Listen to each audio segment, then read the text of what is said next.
Will I? Sure. You're recording, so whenever you do your front back, you can roll. Well, it looks like all 22 of you have arrived. Perfect. Hi! Welcome to DerbyCon. Woo! It's the talk at 8 o'clock at night. Apparently some other credentialed people are having a conversation and therefore don't want to hear my awesome conversation. That just makes them credentialed people. What? There's 35 seats here. Here. So, standard disclaimer comes off the top of every conversation to make sure everybody understands. I'm notionally employed. I'm not authorized to speak for anyone. Blame the voices in your own head for your own problems. It's probably wind turbines. Given that I know every single person in this room, you don't need to hear about my credentials. I've been doing this shit for a long time, whether it's operations management, consultant, auditor, researcher, analyst, utilities, financials. At this point, I've done enough that I'm having trouble finding new and interesting challenges. Hang out with Liquid Matrix because we've got the best security podcast available right now. Hackerspaces are cool, and I'm Canadian. Not an expert at anything. So, a couple of years ago, I went to Denver. Anybody been to Denver? Anybody tried to climb stairs in Denver? Anybody fall downstairs in Denver because they tried to climb stairs in Denver? Yeah. I did a talk at a energy conference, which I really think I should do not at an energy conference because these jokes are awesome. It was a pretty good audience that understand that ultimately what your life is about is getting to the point where you can use a broom to silence the alarms on your security system from home in a muumuu. You don't need a VPN for that. It's okay. Doing this talk at a industry event, like this is the energy industry. This is pipeline and power people. And having most of the audience not understand the depth and severity of the problem and didn't get the really sad black humor that comes from the fact that you can do operations if all you know how to do is use a broom. If you haven't seen this episode, it's awesome. He also silences alarms by using one of those ether birds. This turned pretty rapidly into nothing but disillusionment. So this would be 2010 for those of us that can't do math. And I sat down and had a conversation with, of all people, Jericho. Strongly recommended to not have conversations with Jericho when you are feeling disillusioned. It does not get better.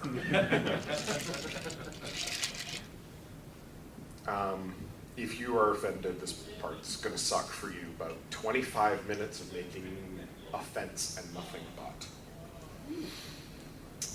Let's measure life in a decade, shall we? Can anybody remember 10 years ago? Got a couple of people, faint memories. Most of you seem to be in some sort of alcohol-induced haze. There was this company that brought out this music player that had a lot of flaws that everybody thought was going to be stupid, and there's a couple things that it didn't do really well. If you'd bought one of these, you'd know that you were cool. October 23rd, 2001, it was an awesome day. You were really cool. If you'd taken the money and bought Apple stock on that day, you would be lighting a cigar with a $100 bill and laughing at all of us. Never, ever, ever take and do that calculation. If I'd spent the money I bought Apple gear with on buying Apple stock, how much money would I have today?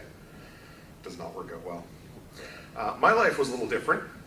Consumption of my time was much more around things like, this is how to eat, honey. Belligerent tweens were a big part of my life. Say hello to the belligerent tween in the audience.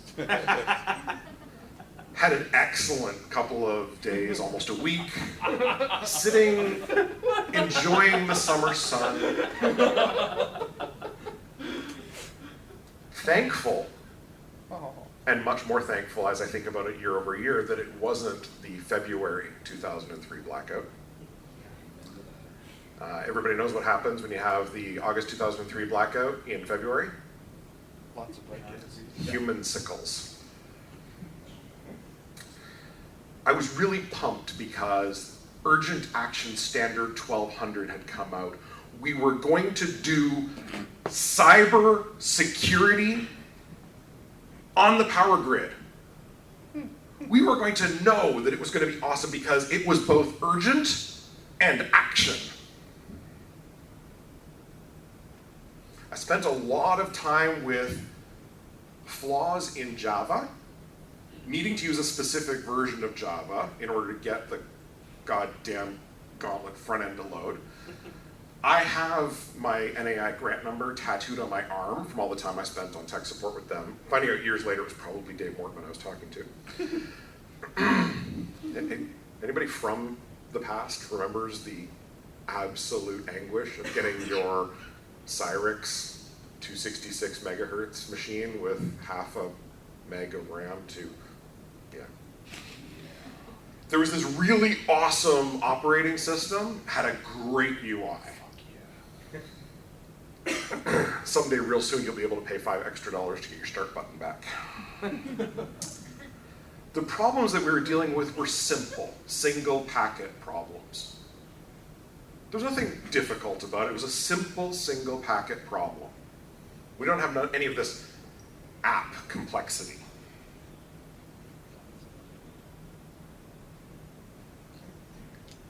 That was a decade ago. How much of that is familiar? Not because it was a decade ago, because you were dealing with it last week. Lots of this happened. In 2010, I'm sitting in a restaurant. Jericho's making me feel like an idiot, which is not because he's necessarily humongously smarter than I am. He's just very, very good at finding that point and helping you understand just how out of touch you are. It's awesome. And I was thinking about when I got into critical infrastructure. There's a lot of critical infrastructure in this talk, so you'll have to put up with that. I spent a long time as a consultant, and I did a lot of critical infrastructure consulting, and then I got full-time employment in critical infrastructure. And it was altruistic. It was like joining the Peace Corps. I was going to help. And I was taken down to the loading dock, literally taken down to the loading dock, and I had the world explained to me. We got a good thing going on, don't rock the boat. And that first day, that first morning, defined my experience in critical infrastructure. Will help you all understand why I left working in critical infrastructure, and why all of you should, if you live where precipitation falls in solid form, ensure that you have your own way of heating your people. Because that's the best they've got. Mired, absolutely mired in deceit. When you talk to critical infrastructure asset owners, they talk about their stakeholders. This is one of those MBA terms that it's MBA douche, period. The stakeholders, the people that are really important to them are, if they're a corporation, shareholders. If they're a branch of the government, people who won popularity contests based solely on their ability to lie convincingly. They talk about adjacent asset owners, so other corporations or other branches of the government that are dependent upon them. They never seem to manage to get down to the point where they talk about ratepayers or people. The reason that it's critical infrastructure is because people are reliant on it. You're in an organization where you got nothing. Senior management says, we are going to adhere to Urgent Action Standard 1200, which later got called 1300 and later got called NERC SIP. Everybody who calls it NERC SIP makes me giggle. That would be only people in the InfoSec industry and the IT industry. The people in the energy industry that call it that make me giggle even harder because they always call it cyber SIP. you're going to fail. And it doesn't matter whether it's senior management or that you thought by publishing a plan and adhering to the plan you were going to get there, you're going to fail, and it's your fault. You were stupid enough to think that it was going to go your way. You thought you were working with adults. What a horrifying, fucked up mistake to make. They don't want to do it right. In fact, the less they can do, the better. It's your fault too. This causes, in most organizations that have regulatory requirements laid upon them, something that I call malicious compliance.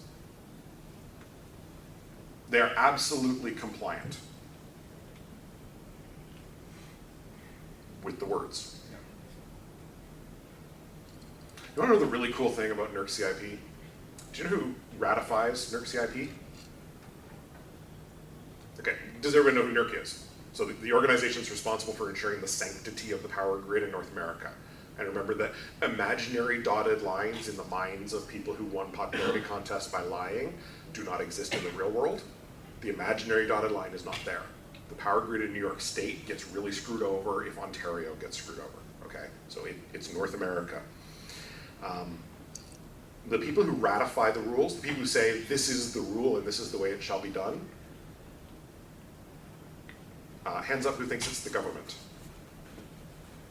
A treaty between two governments.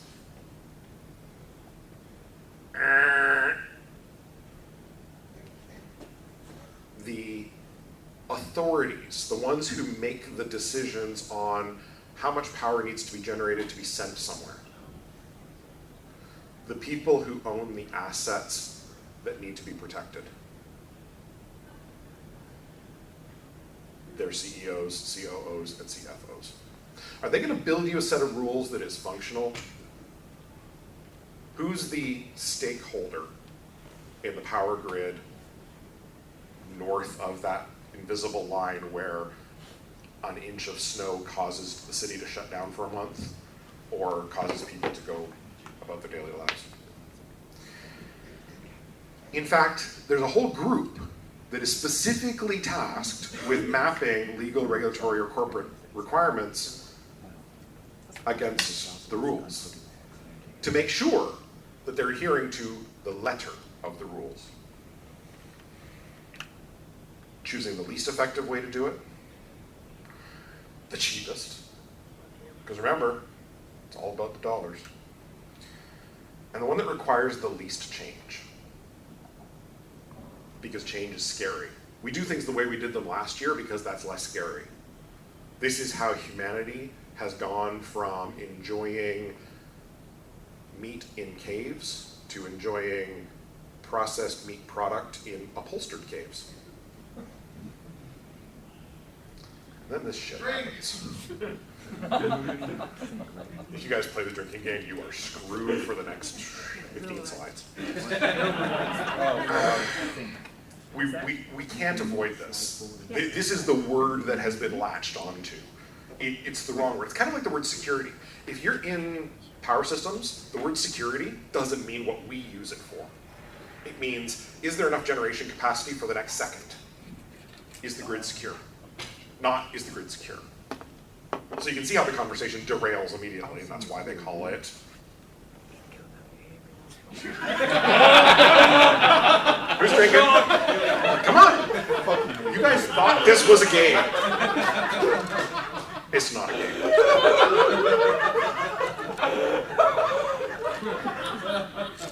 This is an extra 4 drinks. Because it's persistent, you know. Every now and then, keynote is completely awesome. So we're stuck with this. And the part that is the most unentertaining is that it continues. Every time you turn around. The creepy look on the face. This is an official portrait. Oh, wow. It's got the Cyber means something completely different for him. I want to be one of these guys. The problem with all of this is really simple. You know, we're in InfoSec and we've got our way of doing things, and we're pretty opinionated about how this is all done. And what we think of as cyber weapons are not what they think of as cyber weapons. It's just the way of life for us. So this specific deceit, this specific failure to understand what's being done by whom and when, see, I told you wanted to sit at the front, is agonizing, painful, stupid, ridiculous, awful in every single way. Oh, dude, that's just so wrong. That's just so wrong. What this leads to is a feeling of abject deficiency. Only in your case. I'm sorry. No, because I was smart enough to close the laptop and go. We have this thing that we call best practice. How many people love best practices? How many people really do this? How many people are guilty of this? How many people let this happen? Yeah. You know, you think about in the organization, most organizations have something, the legal term is usually something like organizational sign-a register. Who has the ability to sign off financially for the organization, at what level, what are your limits, what are the conditions? How come we don't have that for this stuff? How come Bob in marketing gets to make decisions about which organization he outsources the marketing website to? Organization that asks you on the phone later to define what cross-site scripting means? No. How many people have been professionally serviced? How many people professionally service? Yeah. That's more accurate. It's in critical infrastructure, finding current systems is sometimes difficult. In most critical infrastructure organizations, there's someone whose responsibility daily is to search eBay for spare parts. You wouldn't believe some of the operating systems that are still in daily use that you are critically reliant on. Digital Equipment Corporation might be dead in real life. They're very alive in critical infrastructure data centers. How prepared do you think we need to be? I guess is a big question. How many people have ever been involved in business continuity planning? Not necessarily the exercise, but the planning part of it. What's important, right? Sometimes you get really well-planned BCP, where the $40,000 rack, list price, let's say Brown and Boveri, $40,000 rack, isn't populated, where you're working in the power industry and the circuit panels are blocked with boxes of shit. Where you have inventory, because you work in a furniture store. Nothing like high quality, well-loomed wiring. You know there's not going to be a single crimp. All of those cables are going to work perfectly when you need them to. Yep. Doesn't get better than that.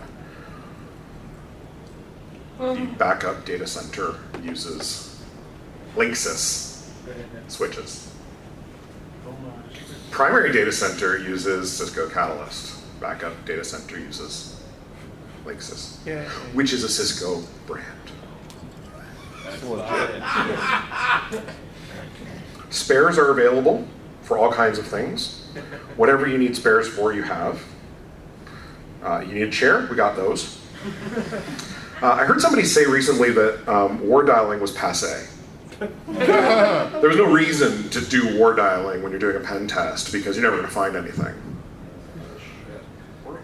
PC Anywhere version 4 on a 14.4.28 modem is very common. Unauthenticated PC Anywhere on a modem is very common. Being able to just sit down and work is hard when there's no chairs. Or desk space. You just had to look in the right place to find all the chairs. This is what happens when you're Milton and working in critical infrastructure. And here's the documentation so that you know you're going to be able to do what you need to do. Milton's bookcases were empty. You also hit a lot of design flaws. And it's fun to talk about design flaws in the real world. And so we're going to talk about design flaws in the real world. But remember, design flaws happen everywhere where there is a lack of creativity, where there's a lack of thinking about the potential negative outcomes of what you're doing. So you're all looking at this picture going, what the hell is that? Yeah. That's a picture of a janitor slop sink that was installed 35 years ago that used galvanized pipes. Oh. 35 years of use with galvanized pipes causes a fairly significant amount of corrosion. Sufficient corrosion that the tap set can be blown off by city pressure.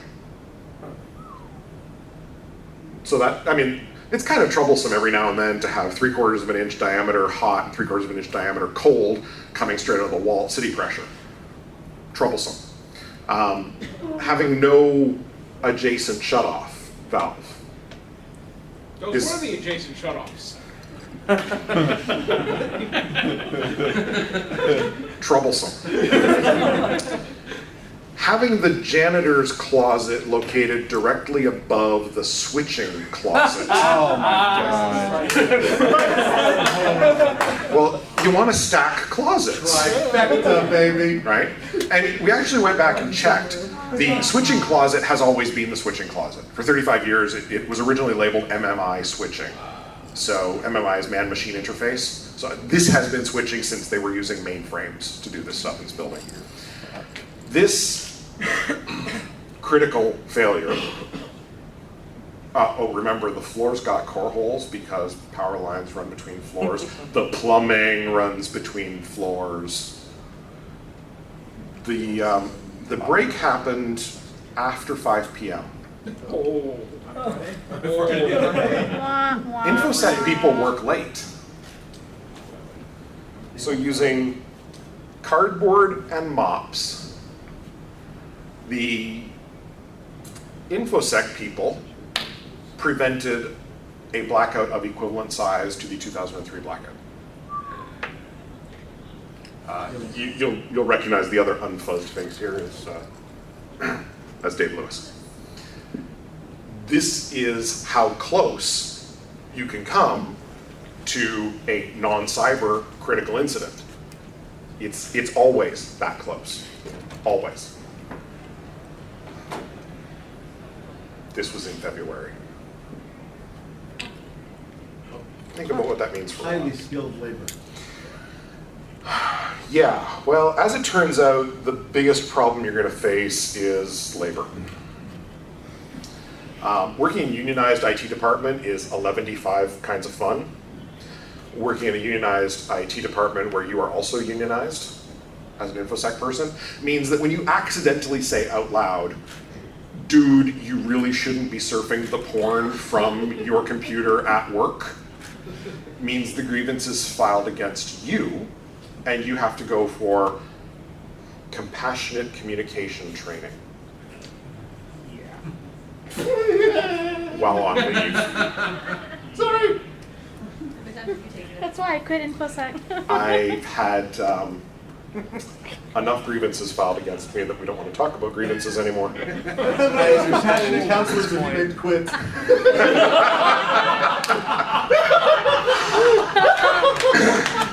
Dealing with a level of protectionism that's insane. The biggest kind of protectionism, of course, is the quote-unquote, I've been doing this job longer than you've been alive kind. which was demonstrably true in several cases. The person who had been doing the job had been doing it longer than I'd been alive. Just because they used to work for Thomas Edison didn't necessarily mean they were qualified to talk about computers. And I've realized as I've aged that there is a certain amount of that. You know, I stand at conferences and I look around and realize that there's some youthful folk in the audience, and I've got kids that are as old as some of these professionals, and yet many of them have really good ideas that I hadn't thought about because my brain didn't work like their brain does. I started using computers when I was around 8 years old. They started using computers when they were around -9 months. It's a different kind of world, a different way of thinking about things. The amount of spite was awesome. Because of things like grievances, I developed a number of bad habits. One of them was posting inspirational quotes on my cubicle. Like, burnout, my mood is inflammatory. Things like, if you connect the virtual world with the physical world, you gain the liabilities of both. I often had my cubicle ransacked. And the "you can't do that." The "you can't do that" was probably the most awesome, because one of the things that I would do quite regularly in the "you can't do that" category is sit at my desk and use one of the machines that was in the QA lab. So human interface to grid control in a QA lab, and I was using it from my desk because I knew how to use VNC, even though it was on port 5901. I hacked it. Authentication was, do you know which port it's on? I'm not going to tell you which port the production systems were on. 5902? No. 5901 was for QA, 5900 was for production. Right. Same point.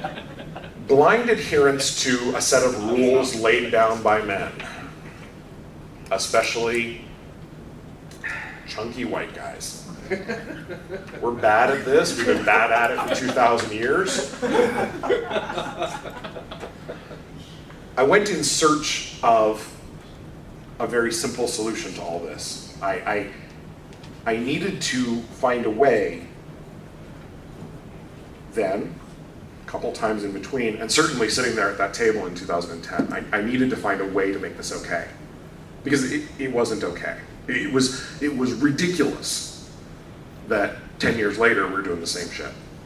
And if anybody thinks it's okay to be doing the same thing 10 years later, you wouldn't be here. You would be talking with the IC² people. I went in search of the Renaissance. Somewhere, somehow, someone must have managed to maintain some sanity. From the days when we built firewalls using the TIS toolkit, when every firewall was proxy, when outbound rules were not a separate product called DLP. We just called them outbound firewall rules. Stupid us. You start digging in the history looking for this stuff. Some of you may know that I've done some work with the cloud and the auditing of the cloud. The most intriguing part about the cloud and auditing the cloud is that some of the best documentation on how to audit the cloud was written in the 60s. It's called How to Audit Your Service Bureau. Textbooks, AICPA, from the 60s, will tell you how to audit the cloud. We didn't have to invent anything. All we had to do was take it from the molding paper and put it into the electronics. And that's it. Because it's a solved problem. It's a done problem. How many other problems are we fighting that are exactly the same? Many. How many other All of them. researchers aren't going to a library to do some research? How many cross-site scripting talks have you been to? 9001. How many of them have said something other than don't do cross-site scripting?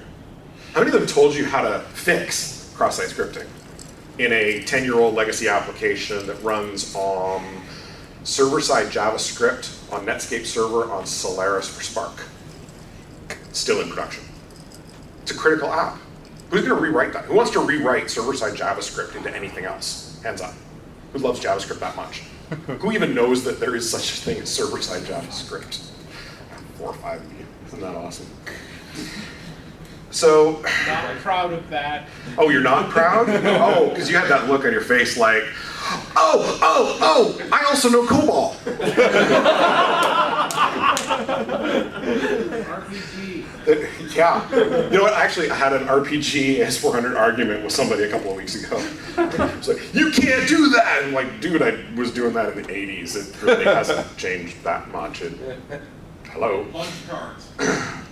You know, my first software development job was on punch cards. How old are you? It was between, I'm a very old man who looks young. It was between grade 1 and grade 2. I went to summer camp at the university, and the VT100s and 52s were far too advanced for us to use. We got to play Trek one afternoon for 15 minutes. Otherwise, we did our work on punch cards. Wow. Yeah. So, pattern for success. You could be Richard Kimball. It was the one-armed man. Show me the one-armed man.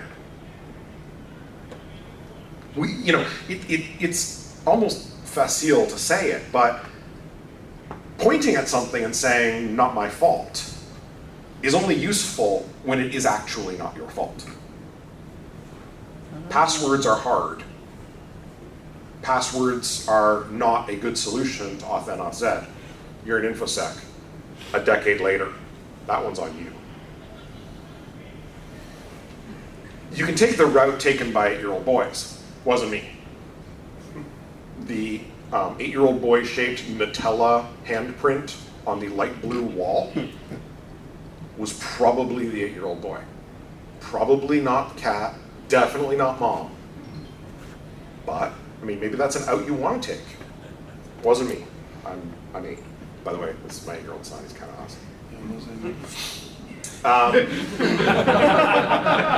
This is what we're doing as an industry. The people who didn't come here because they had to go to ISC squared are doing this because they're not solving the problem.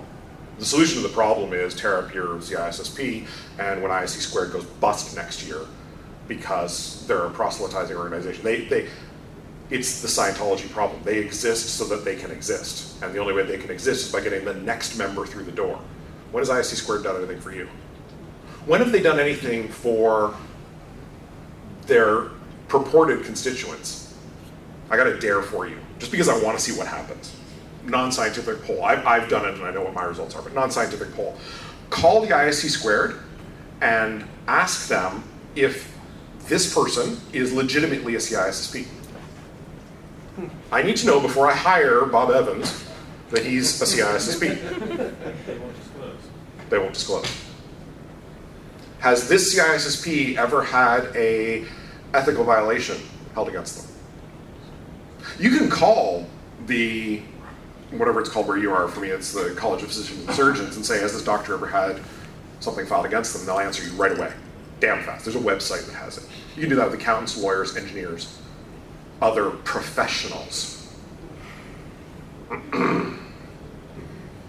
This is what everybody's doing right now.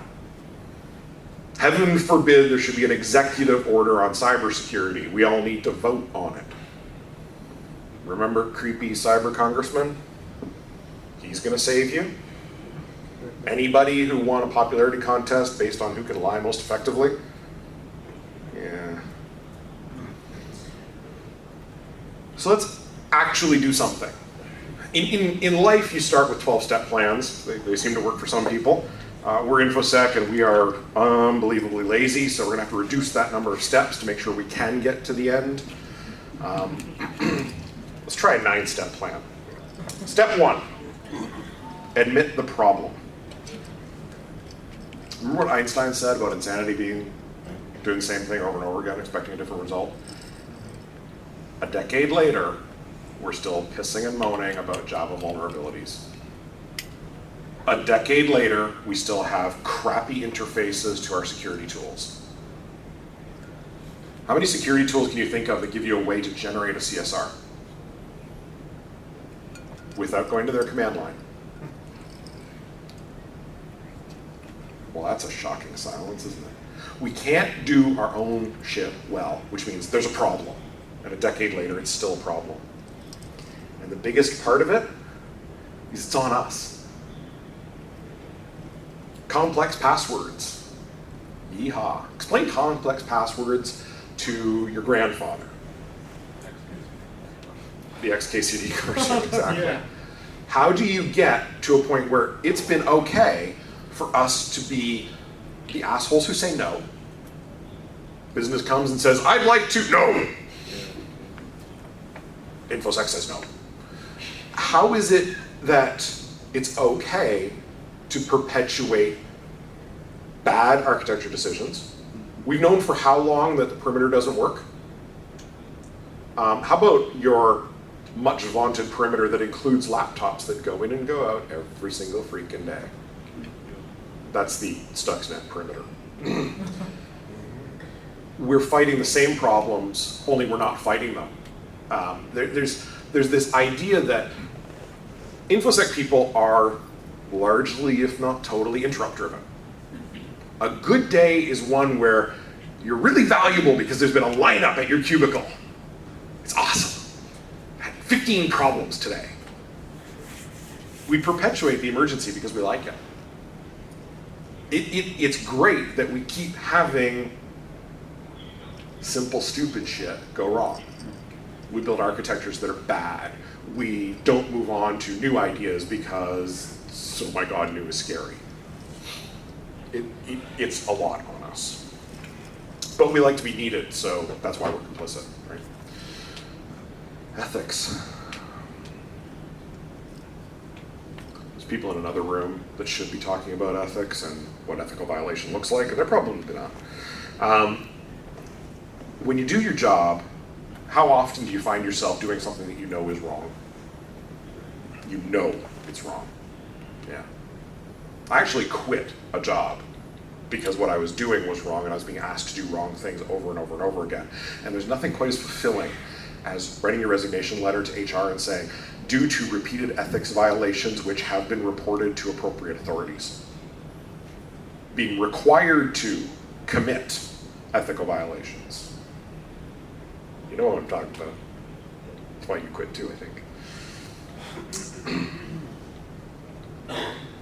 We need some self-respect because we're looking dumber and dumber.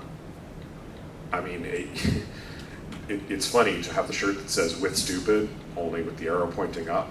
I think that should be the con shirt because we've had the summer of breaches.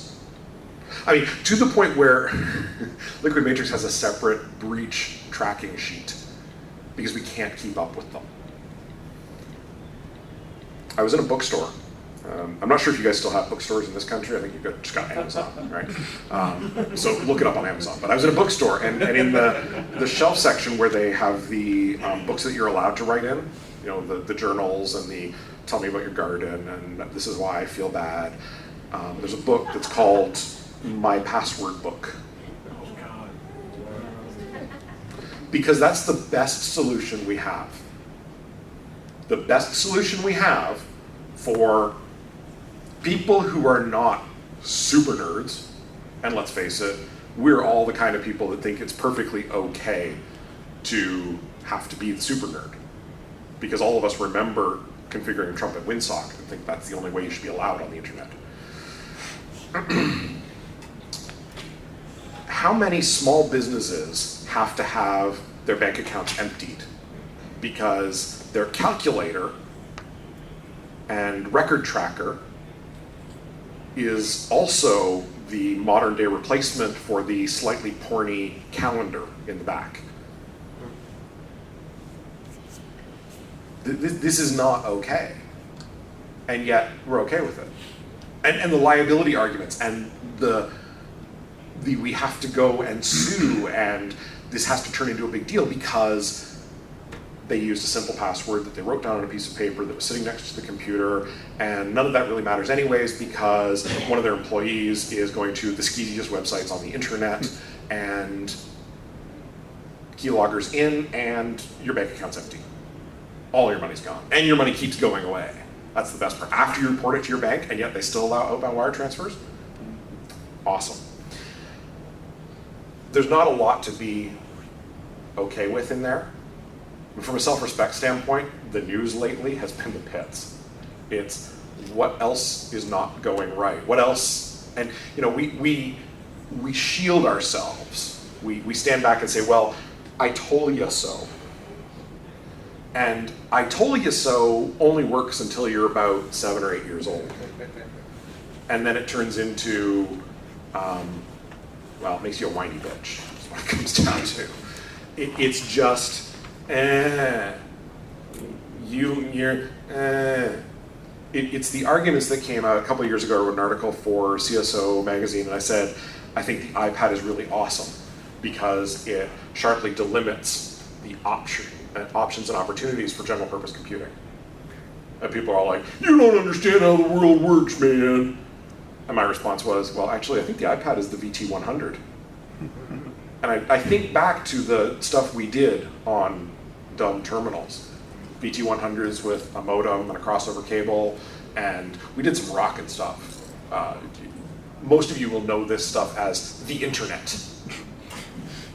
The internet was developed on something that was less useful and less awesome than an iPad, and yet all we can do is bitch and moan about it. But what it means is, generally speaking, it's okay for my mom to surf the internet. And it's certainly better than the Windows machine she came from. So the way forward has to include things like, we need to be better about that, I don't know, we'll call it the self-congratulatory reach around. Patting ourselves in the back and saying, we're awesome, we're proactive. Because we're defining the word proactive as we're reactive faster. And reactive faster is not the same as proactive. We're solving problems after they've occurred. The breaches occur and we close the door. We're good at closing it really fast. But it's also too late. How many people have a Google account? How many people are lying that they don't have a Google account? There we go. How many people have a Google account that also has two-factor auth enabled? It's 1/3 of you. I was at a conference 2 days ago. Funnily enough, it was the Energy Set conference for 2012, and I asked the same question. And the response I got from one person was, well, I tried enabling it, but it broke my email on my iPhone, so I disabled it. And she said, therefore, it's too complicated, stupid, nobody can do it. And I responded and said, well, that's interesting. What you've exhibited is failure to read that big gray box in the middle that says this is how you create application-specific passwords. And, well, let's face it, I mean, he is the cool little kid with the eyebrow up and the little hacker laptop. And if my 8-year-old can configure two-factor auth, there's no reason why 2/3 of you can't do it this afternoon, this evening. I get really mixed up because we started at 1 o'clock this evening. How many of you use security tools on your home networks? That's a larger number than I thought. How many people have two-factor auth on their home networks? Wicked is free, use it. How many people have IDS at home? How many people review logs at home? You want to hear a funny review log story? One time I was reviewing logs and I noticed that there was a HTTP post that shouldn't have been there at that time. It was a authentication post to Liquid Matrix. And I wasn't at home. So who the hell was validly authenticating to Liquid Matrix? And then I checked the post data and it was security intern. 4 months after my wife started as security intern, I finally found out that security intern was my wife because I reviewed logs. So I was only stupid for 4 months. I did really, really well in that last few seconds because I reviewed logs. How many people have things like Security Onion running on their home networks? Sometimes? Anything's more than 0? We're at a point now where it's no longer that the software is expensive. You don't need ArcSight to do security information management. You don't need Internet Security Scanner to do meaningful scans, vulnerability scans of your own network. you don't need $60,000 to build security infrastructure. You can just do it for free. And shouldn't you know how to do it anyways? I mean, maybe you're a superstar web app sec type who has a credit card that says bug bounty on it. Maybe you need to know how the stuff that runs under the web application works. Maybe you're somebody like me who remembers when RFC 1149 was not quite as much of a joke as it is now, the IP over ABN carrier. You need to know how the higher level stuff works. How do the applications interact? This crazy wacky API thing, how does that work? Everybody's bitching about APIs right now. Anybody else pissed off at Twitter? How does that stuff work? How can you glue these tools together? How can you make what 10 years ago was the sock of your dreams happen for free? I don't know, dog food tastes good sometimes. Anybody here because they need to be recharged? Because the only way they can face work on Monday morning is to be at a security conference where they can talk to their peer group and understand they're not the only ones who are living that particular hell. There was this basketball player one time, pretty famous, you might have heard of him, his name was Mike. And he had this very simple way of helping people understand why he did what he did. He played basketball for the love of the game.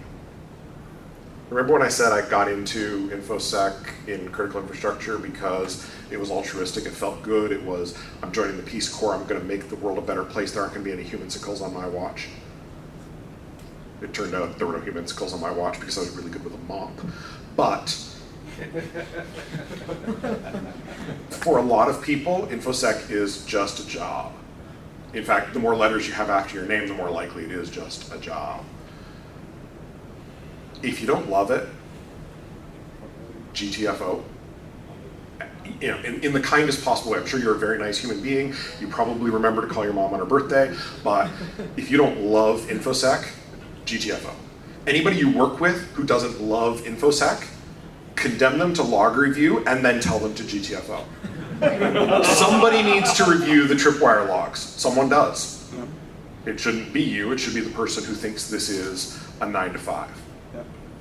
Because if you don't love this stuff, you're never going to try and make it better. You're never going to try and do the next best job. And along the way, you need to learn how to talk. So I'm on a couple of selection committees for conferences, and the biggest problem we have is, well, that people like me are still speakers at conferences. I've done this enough. You all should be tired of hearing from me. I certainly have nothing new or interesting to say. Lots of you have really awesome things to say. Lots of you are really bad at communicating. You've got great ideas, but you do your talk like this because this is the only way you understand how to deal with human beings. Or worse, you do your talk like this. We're communicating for success. If you can't deliver a con in a place like this, where we're all a big, giant, happy family, I mean, almost especially at DerbyCon, because if you haven't been hugged, you haven't been here for more than 5 minutes. Dave Kennedy standing at registration desk, okay, here's your badge, here's your bag, here's Dave Kennedy. If you can't communicate here and deal with people who are your peer group, who aren't going to shun you because you talk like this or you read your slides, you're not taking advantage of the opportunity to get better at talking to people who don't like you. Those would be your fellow employees and co-workers and their bosses and your boss. And none of them want to hear from you because you're the person who's been saying no for a decade. But you're going to suck at communicating with them if you can't communicate with us. Not this past summer, but the one before, so that'd be 2011. I offered to run a workshop at DEF CON on communication skills and giving talks for InfoSec people on the Thursday. Guess how many people showed up for that? All right, I got 10, I got 2. 85. 7. 0. You showed up, right? Oh, I was there, prepared, ready. In fact, that whole thing is still on my laptop, ready to go. 8 hours. This is how to talk to your coworkers, This is how to talk to friends, people who hate you, and how to talk to your boss's boss's boss, who's going to be the one that gets you the next job. Nobody showed up. Tomorrow. So y'all suck at communication. You need to do better. And if you haven't given a talk at a con, if you haven't even given a fire talk or a stable talk, yeah, something here, you have to be up to this. And yeah, if you haven't done that, you're not doing your job well. And just because you think you don't have anything to say, I spent an hour this afternoon talking to somebody outside, getting all the secondhand smoke I needed, about a particular opportunity for them. And somebody came along and said, you know, suckered onto the conversation for a little while and said, well, that talk's been done. And I said, well, let's count. Major security conferences, so including B-sides, that talk has been done twice since 2007. How many cross-site scripting talks have been done since 2007? 47 million. 47 million? That's probably about the right number. So, is your point of view different? Yes, because this particular person is intimately involved in this stuff. And just because the talk has been done doesn't mean the good talk has been done. You know, I gave a SCADA talk because I was tired of seeing people who once upon a time saw a Modbus and called it SCADA, because Modbus is not actually ever used in SCADA. It's not a SCADA protocol, it's an ICS-DCS protocol. The SCADA talk needed to be done. This is an opportunity and a time to communicate for success amongst your peers and to learn how to communicate with the people who make the changes. You know, sooner or later, there's going to be an opportunity for you to talk to somebody seriously influential. Are you going to be able to pull it off, or are you going to mumble and look at your feet? And most of all, deal with the fact that we don't do a good job. In fact, we do a terrible job because we think that this is funny. Losers. It's stupid shit. We suck at what we're doing right now because a decade later we're doing the same damn thing. It takes standing up on stage and ranting for an hour to get a con to start admitting defense talks. You're welcome. Why? Because it's about 80-20. 80% of InfoSec people are working on defense, 20% of people are working on offense.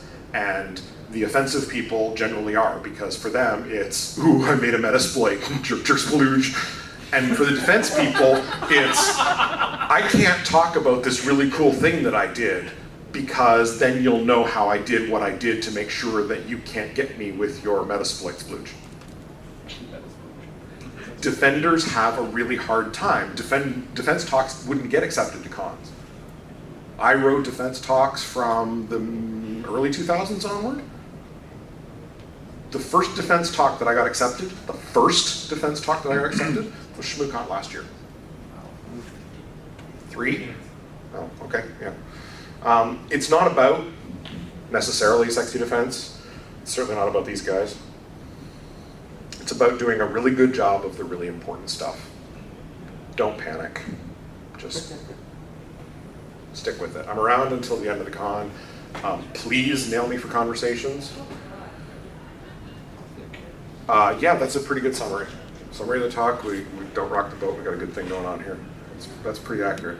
I entreat you all to go and do awesome. If you have questions, please ask. Listen to me, because this is going to be my rant du jour for a little while now. But again, thank you all for coming, and enjoy DerbyCon. Remember, it's not just the con that hugs, it's the one where the flu gets you.